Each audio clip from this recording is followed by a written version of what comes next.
Good morning.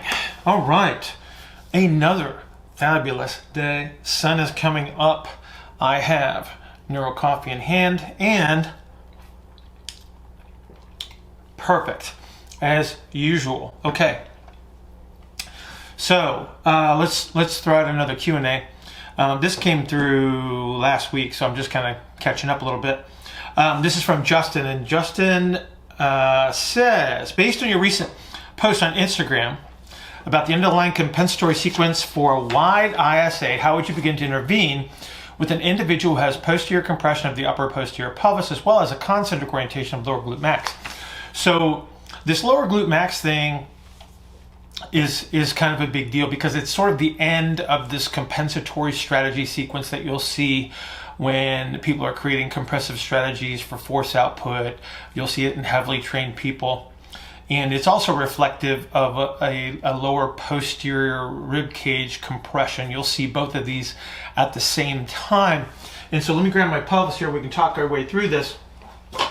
So what we're talking about is this lower part of the glute max that's kind of in this area, this general vicinity here. So typically with a wide ISA, you're going to have this nutated sacrum orientation here.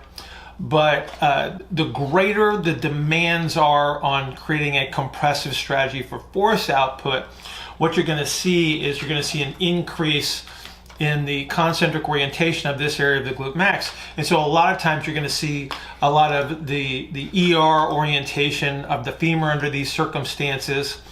And it makes it very, very difficult to recapture hip internal rotation, whether we're talking about a situation where the hip is in 0 degrees of extension or as we move the hip towards flexion. And so there's a few ways that we can approach this, Justin.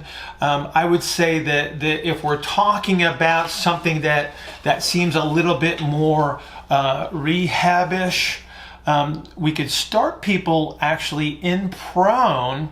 So we can do some prone variations and drive hip internal rotation in that manner, where as we support the abdomen from below, so we'll put them prone over pillows, and then as they breathe in, we actually create some pressure into the abdomen, which can actually promote some of the sacral counternutation. So we're dealing with somebody with this compressive strategy in this upper portion across the base of the sacrum. And so if we lay you prone, you're more likely to create some counternutation as you do so. So if we can get some counternutation and some internal rotation under those circumstances, a lot of times we can open this area up and literally create some posterior expansion where we just don't have any. Also very difficult though. So the only concern that we have is that when we have a wide ISA situation, by laying them prone, you can actually promote that flattening out element. So you sort of have to experiment a little bit. Everybody's an n=1 situation. So you try that, see if you can recapture some hip internal rotation in those circumstances and some counternutation. And what you may want to do is maybe use your squat pattern as a tell to see if you're actually recapturing some of that hip internal rotation.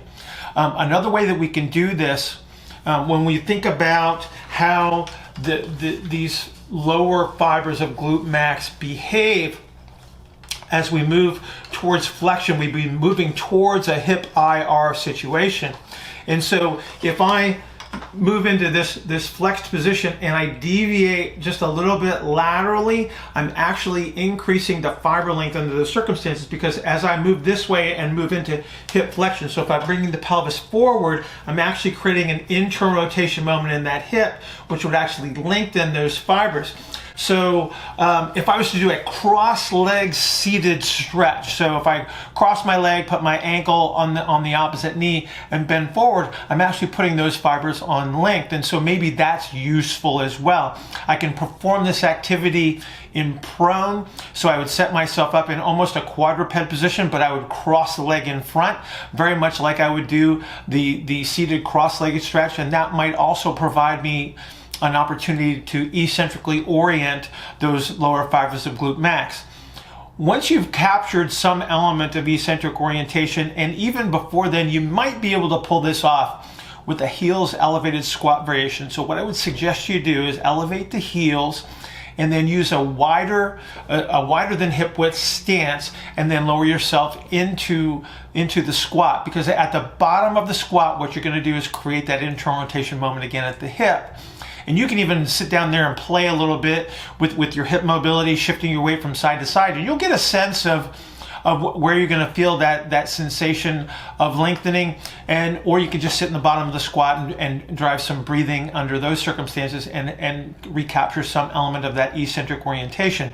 So I think there's several options. It depends on where you are in these stages, and you're going to have to experiment a little bit as to determine which is going to be most effective for you. I think ultimately what you want to be able to do is drive the stuff in the gym to get to that squat variation.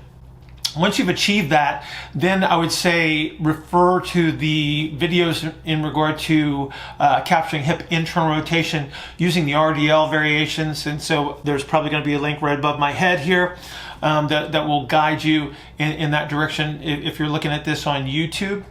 And so there's a lot of options for you here, but I would suggest you try out that sequence and see which one works best for you, Justin. So I appreciate the question. Keep them coming, and I'll see you guys later.